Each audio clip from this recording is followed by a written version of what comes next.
Hey you guys, what's up? Hey girl, hey. I said hey girl, hey. What's up you guys? Welcome back to my channel. So for today's video, I actually got a request to do this video and I thought it would be really fun. So today's video is items that I would not repurchase. So we're gonna get through this super big bin. I'm gonna tell you why I would not repurchase these items. Hopefully we can get through this quickly. So if you are curious to see which items I would not repurchase, then just keep watching.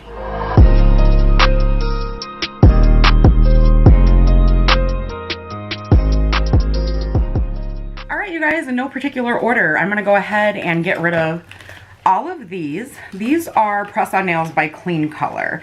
Now, the reasons that I would not repurchase these is because you get 12 nails in a pack. They're only $1 a piece, which is great. But these two right here are actually furry. Like, they have this like a velvet overlay on them, and I didn't really notice that when I was buying them. I just saw press-on nails for $1. They were super cute, and I was like, gimme, gimme, gimme, gimme, gimme. So I bought tons of these. If you haven't seen that haul, I will link it up here for you. But I mean, they're really fur. Like, there is like this velvet texture. I'm gonna try to show you guys. It's gonna be too hard to actually show you, but there is a velvet texture over these. And I thought to myself, oh, well, I could just paint over them with a clear coat and they would still work. But the problem is because there's only one size per each nail. Like, there's 12 different sizes. It says 6 sizes, but there's 12. And these don't really fit my nail beds very well like other nails do, so they didn't really work out the best for me. If I didn't have anything, I think I could make them work. Like this pack I actually wore. And then I also am getting rid of these. These do not have a top coating over them, and they are pure glitter. So you get all of that texture, your glitter's falling off. I did keep one pair, I think it was called Galaxy or something like that, because it was really pretty and I want so badly to make it work. But just be mindful, if you do buy press-on nails from Clean Color, be sure you're reading the description, because I went back and looked and it does tell you that these have like a velvet, fuzzy, girl. I mean, that was only what? There's 7 packs here, so $7. I mean, that's pretty much the price almost of one nail pack at the drugstore. So if you're looking for affordable nails, boom, here you go. The next product that I would not repurchase is by Catrice, and this is their Hydrating Prime and Care Spray with aloe vera, matcha tea, and panthenol. I didn't really feel like this was hydrating for my skin. I mean, it was a nice little primer, but I just don't feel like it did anything. And I love Catrice Cosmetics. I think they make some amazing products, but for me, this just was not it. The next one is by Alme, and this is their CC Luminous Primer. It's very pretty and everything, and I feel like it gives a nice glow, but sometimes it does this weird thing on my skin where it pills. I am going to try to finish it since it's more than half gone, but I wouldn't repurchase this again. The next product is by Too Faced. I love the Born This Way collection, but this powder for me was not it. I don't know if it was bad. I did try reaching out to the company to see if they would exchange this for me, but they would not. And it's supposed to be medium, and I look like an Oompa Loompa when I wear this. So I am going to try to finish this summer when I get more tan and maybe can pull the color off. But for right now, this is not medium to me. This is Oompa Loompa orange. The next product is from Revolution. This is their Hydrate and Fix Radiance Makeup Fixing Spray. It claims to give long wear, oil control with hyaluronic acid. It's nice and everything. I mean, it'll do the job to set your makeup, but I don't feel like this is hydrating in any way. So this one I would not repurchase. Again, I do love Makeup Revolution. I know y'all know that, so. This is the LA Colors Truly Matte Long Wearing High Pigment Foundation. This could be such a beautiful product, but it's like suck your skin dry, like a desert kind of dry. So this was my summer color one year. Yes, girls, I got this tan. But yeah, I just can't rock with this.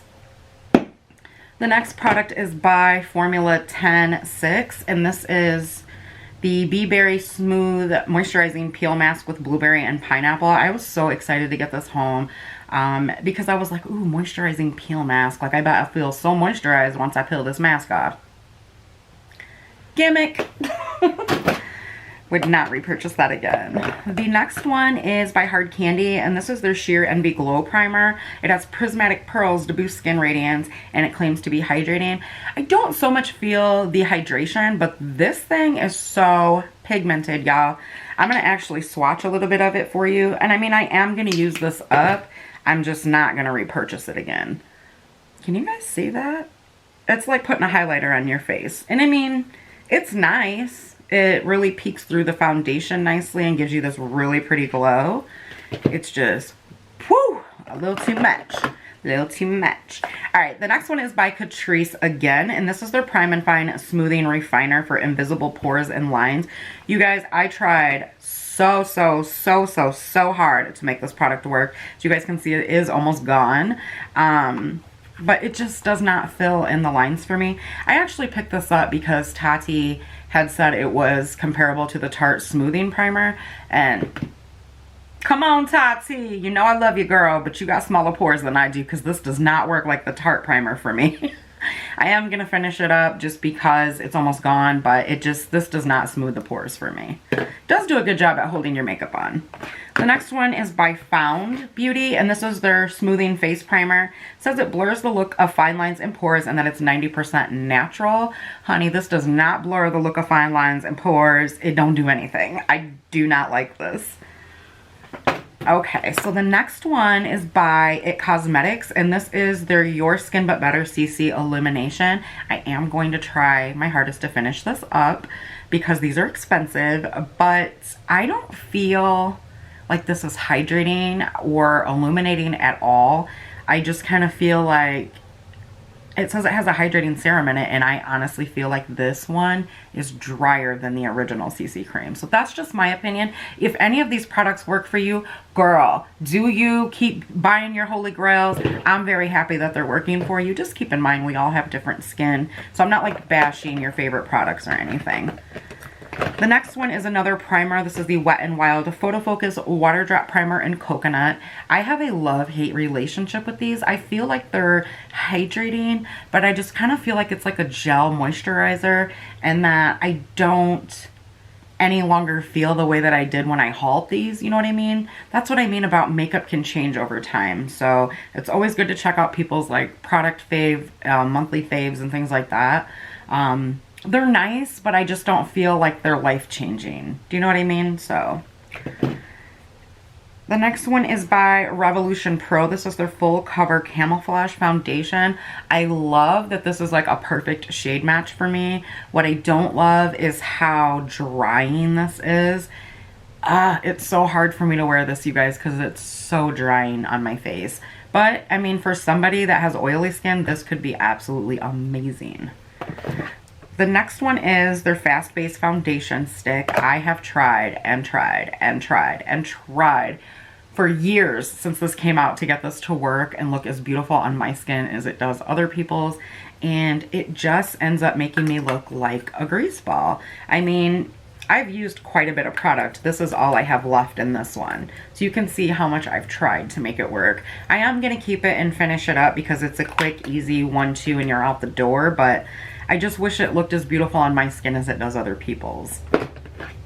The next one is by L'Oreal. This is their Infallible Pro Matte.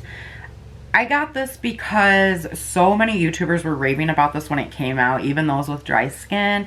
And they were like, yeah, it doesn't make my dry skin look dry and crepey. Girl, I can't wear this.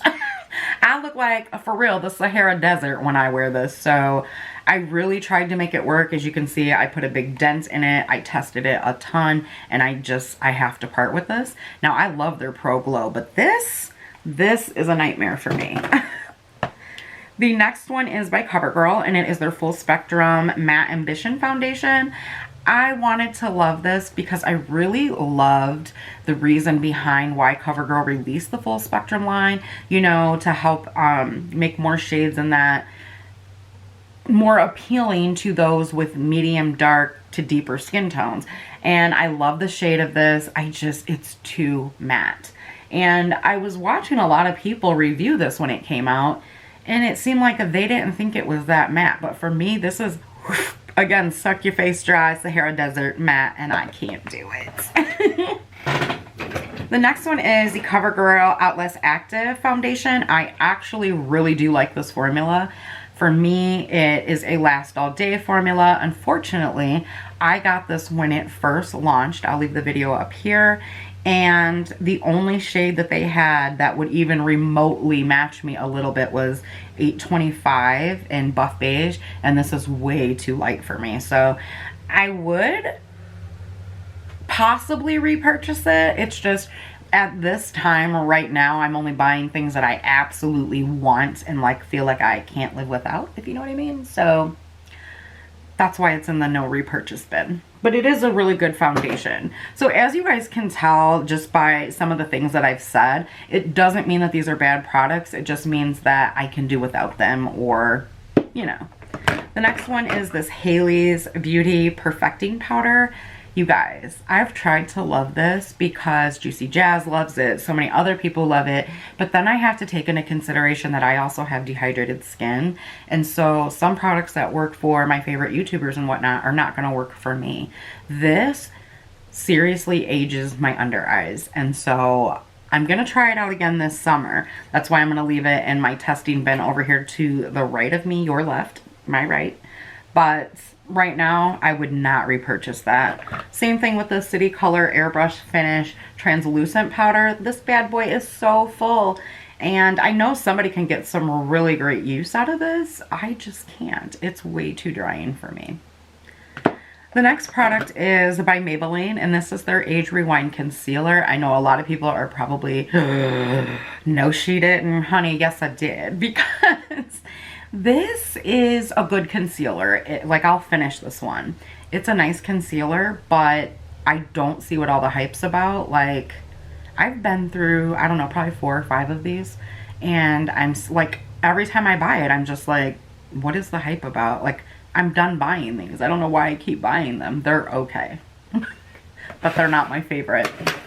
The next one is by I Heart Revolution, and this is a Strawberry Whip Pore Blurring Primer with vitamin C and E. I really had high hopes for this. I love that it smells like strawberries. And I figured because it was like a strawberry has all those little holes like pores, and I just thought, oh, well, this will be nice and thick like the Miracle Blur by L'Oreal. This does not fill my pores. I don't know. Maybe I just have like ginormous like Grand Canyon pores. And so I take similar, you know, different types of textures to really give me that smooth look. But this one just doesn't do it. And it kind of sucks a little bit because they're super affordable, but I would not repurchase. This one, I'm sad to say, I would definitely not repurchase. This is the Laura Mercier Secret Brightening Under Eye Powder. Again, I had high hopes for this. It is an expensive product, and I really wanted it to work because it works on so many other people. But again, I have dehydrated and dry skin, and this just ages me. So I don't know about that there. This one is the CoverGirl GC Smoothers Powder. I was so excited to try this. The reviews that I read on a drugstore website said that it was really hydrating, and who that has dry skin does not like hope and pray for a hydrating powder, right? So I picked it up, and then, you know, I kind of did the test between my fingers. It feels really nice, but this is not smoothing. It made me look so dry. I might try to test it out again this summer. I don't know, but as of right now, I would not repurchase it. This one, I know you guys already know. If you haven't seen my e.l.f. video, I will link it up here. This is the e.l.f. Putty Eyeshadow Primer. No, this thing so many people love, and I'm so glad that it works for them because the idea behind it is really good, but this makes my eyes so dry. Like, it emphasizes all textures. I can't wear it. This next one is a deluxe travel size of the Drunk Elephant Peptide Cream. Y'all, this thing is still full. I took the tiniest amount and moisturized my face one day. Actually, I believe that's when I tested out the Makeup Forever Velvet Skin Matte Foundation. I'll link that video up here. It had my foundation peeling and pilling, and it looked terrible. And every time I wear this, it like I don't know, it just like pills up on my face. Can't do it. Love their jelly cleanser though. This is the Cokie Transformix foundation mixer. It's supposed to make any of your foundations dewy. Really doesn't do a whole lot. I mean, mine's pretty much down to here, so as you can see, I have tried to use it up. It just doesn't do much for me. Now, their matte one, I've heard their matte one really works well. So if you're trying to make one of your foundations more matte, I heard that one's really good, but this does not make them dewy. Excuse me, guys. This is the e.l.f. Flawless Concealer. I picked this up because this was supposed to be a match for their Flawless Finish foundation. I feel like we all waited years for them to release a matching concealer. And while this is really nice in a satin finish, it just, like, I don't know, it does this weird thing on my under eyes and it's just not good. So I'm gonna pass it on and I'm not gonna repurchase that. The next one was by Covergirl. I was so excited for this to come out. They did a palette collection when Game of Thrones was still on, and this is their Rain collection. And it has some beautiful shades in here, but unfortunately they are all shimmers. And I really didn't notice that. I did do a video with this if you guys want to check it out. It was when I was kind of just starting my channel back up. I'll link it up here. It does have some really pretty shades in it. They're just not that great and they blend away. I mean, they're just not good, you guys. Maybe I got a dud though, because other people really seem to like it. This one I was so bummed about. I love Essence. This is their All About Silky Matte Fixing Compact Powder. And when I was reading about it online, this said it was supposed to be good for dry skin, I think, and give a natural glow. It actually says it right here. It says, sets your makeup and additionally provides a healthy and natural glow. Essence, boo-boo. This made my skin super duper dry. Like Missy Elliott, super duper fly. I can't stand no rain. Do y'all remember that song? Oh, sorry, I just had a flashback. I used to love Missy Elliott back in the day. Anyways, so yeah, guys, this was really bad if you have dry skin. There's no glow. The next product is by e.l.f. This is their Glow Up Primer Serum. I might try this one more time, but the first couple of times I tried it, I swear this broke me out really bad. It's pretty full too. So if you guys have tried this out, let me know if it worked for you. Oh, this just was not it for me. The next product, I'm so bummed to put this in here. This is the Juno & Co. Moonshine Miracle Cream. I actually did a giveaway with one of these, and hey girl, she loves hers. Now, I really like this and everything, but it's not life-changing. I don't know, maybe I haven't used enough of it, but I feel like I just wasn't that impressed with it. I'm gonna finish it up and, you know, try to make it work for me, but it's just not that all-in-one moisturizer primer that I thought it was gonna be. It's not like, oh, I just had it, the Touch and Soul Glass Skin Balm. It's not like this. And I thought this said it was supposed to be pore filling. Juno, why you gotta lie? This is too creamy to be pore filling. It does not fill your pores, but I do love the packaging and I love how moisturizing it is, so I'm gonna finish it, but I will not repurchase. It's just way too expensive. The next product is by Clean Color, and this is their Pro Sealer Makeup Setting Spray. It claimed to be a dewy finish. I actually picked this up from Shop Hush when they were still a thing. They were only $1. I picked up 4. And it's not dewy, it's actually more of a mattifying finish, so I just sometimes use this to wet my brush before I go into like a metallic shade or a foiled shade to make it more pigmented, but would not repurchase. The next one is by BH Cosmetics. Actually, they both are. They're eyeshadow palettes, and I hate putting BH in here because I love so many of their products. But these two were just duds for me. This is the Take Me to Ibiza palette. It's a great palette. It's got a lot of shades in it, as you guys can see, but I don't know, something about this palette just did not make me feel creative, if you know what I mean. I did do a review on it. I'll link it up in the iCards. I did a review on this one as well, and this is their Zodiac Love Signs. I don't know, you guys. I just don't think I'm a huge baked eyeshadow fan because I found myself not reaching for this, and it has some gorgeous shades in it. I don't know. I liked it when I got it. I did a look with it, and then I felt like I didn't reach for it a whole lot after that. So these are just 2 palettes I would definitely not repurchase. So I want to know in the comments down below, what are some of your items that you would not repurchase, that maybe you're going to finish up, maybe you just hated, they didn't work out for you? Let's talk down in the comments. All right, you guys, I just want to say, as always, thank you to those of you who clicked on today's video and took time out of your busy schedules to come hang out with little old me. I appreciate you guys so, so much. I love you guys to the moon and back. If you are new here, what's up? My name is Tash. I hope that before you leave today, you will hit that subscribe button as well as the bell notification so that YouTube can notify you each time I upload. And with that, I will see you guys in my next one. Bye, guys.